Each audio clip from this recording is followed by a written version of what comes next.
Hi, this is part 5 of Piano Lesson for Beginners Lesson 2. Now, we've been looking at Macklemore, Can't Hold Us. We've been, can you see that from there? We've been using this chord sequence, 6 to 5 to 3 to 4.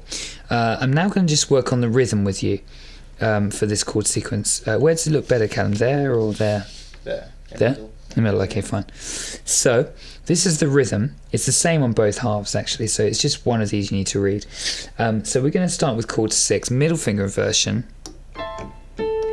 Middle finger goes on 6, gap of 2, thumb there, gap of 1, middle finger there. Hopefully, if you've watched all the parts of this lesson, you will know what I mean by this. It's a middle finger inversion chord 6, and we're now going to use this rhythm. So, never done rhythms with you before, slightly complicated, but this is what basically, that is actually a bar, I think.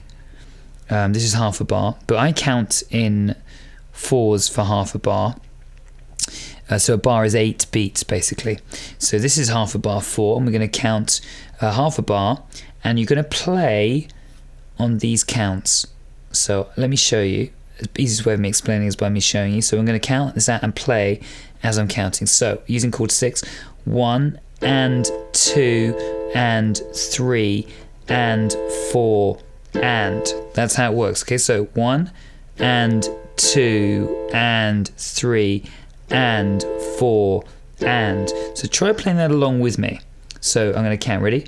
1 and 2 and 3 and 4 and. Good.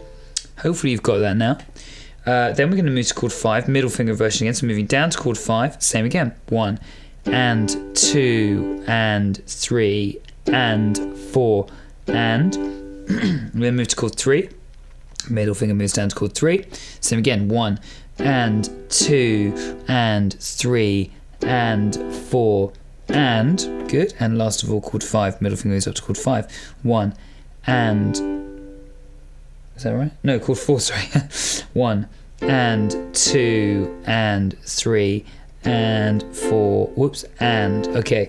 So basically, we're going to play all those 4 chords in order as you see them. Can you see all the chords here? Is that good? Yeah. Okay, we're going to play them in order as you see them. So I'm not going to point here anymore. I'm just going to point at this.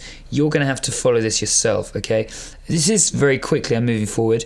You're going to have to carefully work on each component of this before you move on to the next stage. But obviously, this is only one tutorial, so I'm just going to move straight on and try doing the whole thing with these chords, okay? So you ready? We're going to start with chord 6. You can do one of these on each chord. So starting on 6, play with me. You're going to have to change chords after each one of these, okay? 6, then 5, then 3, then 4. You ready? So play along with me if you can. 1 and 2 and 3 and 4 and 1 and 2 and 3 and 4 and 1 and 2 and 3 and 4 and chord 4, 1 and 2 and 3 and 4 and. I hope you got that. It's a bit complicated. We are moving. I wouldn't usually expect you to do this at this stage, but I thought it might be nice if you tried using these and getting it to sound like the actual song, which is Can't Hold Us by Macklemore. So let's try it once more. So I'm chord 6, 1 and 2 and 3 and 4 and 1 and 2 and 3 and 4 and 1 and 2 and 3 and 4 and 1 and 2 and 3 and 4 and. All together, I'll do a bit faster for you now. See if you can play along. You won't be able to play along yet. After you've practiced. Now, okay, let me explain that you need to practice that. Let's say if you practice that, let's take a rough estimate. You practice that 40 times, 40 times with me. Just keep playing it over, repeating it at that speed 40 times. Maybe begin to increase it a bit, play it on your own, begin to play along, count rigidly, maybe 40 times. You'll start getting faster and faster, and then I suggest you don't try and get it up to speed straight away. You know, each day that you try and play it, you get a little bit faster. The key thing is that you never make any mistakes. Keep it slow enough that you play it perfectly. If you play it perfectly at a slow speed, you'll probably find the next day you come back and you can play it a little bit faster but accurately.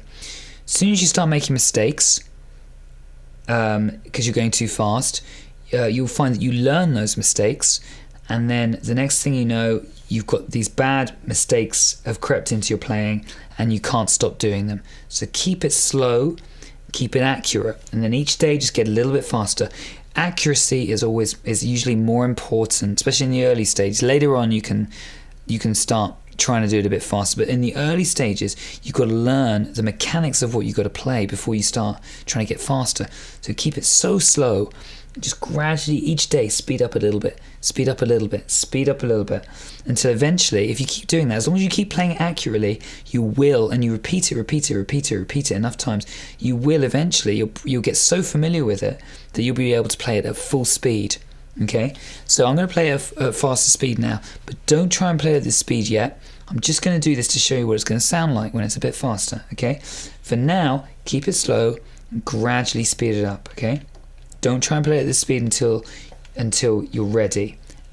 That involves playing it slowly every day until you're so familiar with it you can get it to speed. And don't push the speed. Just gradually get a little bit faster and only push the speed forward as you're capable without making mistakes. A bit faster now. 1 and 2 and 3 and 4 and 1 and 2 and 3 and 4 and 1 and 2 and 3 and 4 and 1 and 2 and 3 and 4 and. Okay? So that is the song at a faster speed, at which you can probably start hearing that it will eventually sound like the song. If you repeat that a few hundred times, you probably will actually be able to play it at full speed. But the key thing is, don't try and speed things up, especially in the early stages of playing piano. Just keep it slow and accurate. You start making mistakes because you're trying to go too fast. You start learning the mistakes, you become a sloppy player. So keep it slow and accurate. Let me now add one more thing. You're not going to be able to do this yet, but just to show you how it will end up sounding eventually like the actual song, you can add a 6 in the bass. So when you're playing chord 6, you add a 6 in the bass. Then a 5 with chord 5. Then a 3 with chord 3. Then a 4 with chord 4. Okay? Next thing, this is very advanced, you can add an octave. So you've got a 6 in the bass there and a 6 in the bass there. And it starts sounding really like the piece then.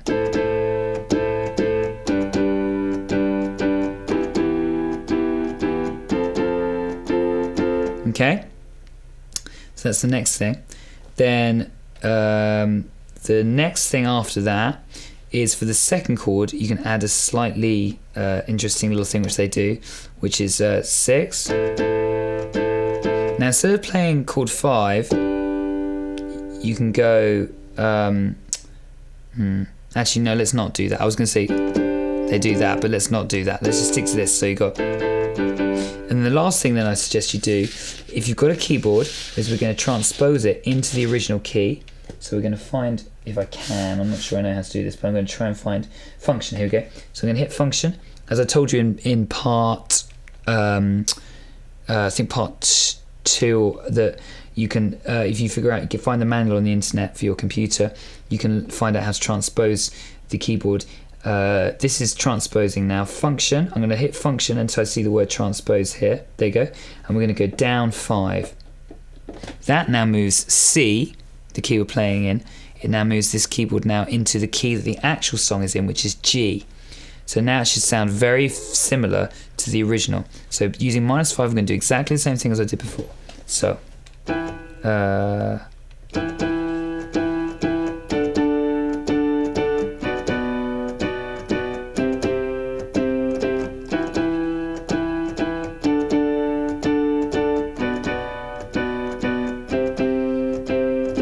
and hopefully that sounds to you very similar to the original now. We're pretty much doing exactly what you've learned to do with the extra component of having these 2 bass notes. I'll do more about bass notes in future tutorials, but I just want to show you how these chords now are beginning to make this song sound very similar to the original song. And it's important from my perspective that you learn to do this using the core components that I'm teaching you, instead of trying to learn to play it. If you want to learn to play exactly like the original, go on a tutorial. Someone on the internet will be showing you exactly how to play it, just exactly as it is in the original, and that's fine. If you just want to learn to play the notes of the original, then that's fine. But what I'm trying to do is I'm trying to teach you to be a musician, and I'm trying to teach you the core components that make this song, so that eventually you will be able to play all sorts of different complicated songs using these core components, rather than just teaching you random notes. If I just teach you the notes of the song, the original, you're not learning how to play keyboard, you're just learning to play some random notes. So we're trying to learn to play keyboard properly, which is why I'm trying to teach you a slightly more complicated, it's not, it is a slightly more complicated way of doing it, but what you're learning here is foundations, so that you can learn to play keyboard properly as we progress through the different lessons, okay? So, hopefully now that's sounding very much like the original. If you want to add the one last component, was the fact that the second chord, where was it? Instead of doing this on the G, the chord 5, they actually do this. They're using these 3 fingers for the middle finger version. It's now using the index finger here. They go. So they switch from the top note there to there, like that. Then down to here.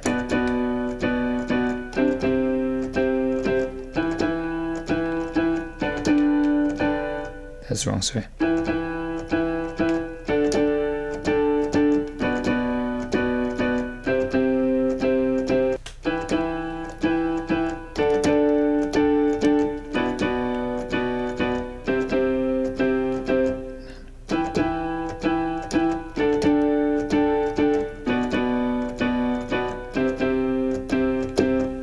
Good. Okay, so the actual song is very slightly different to that. It's slightly simpler, actually, so you're learning a slightly more complicated version.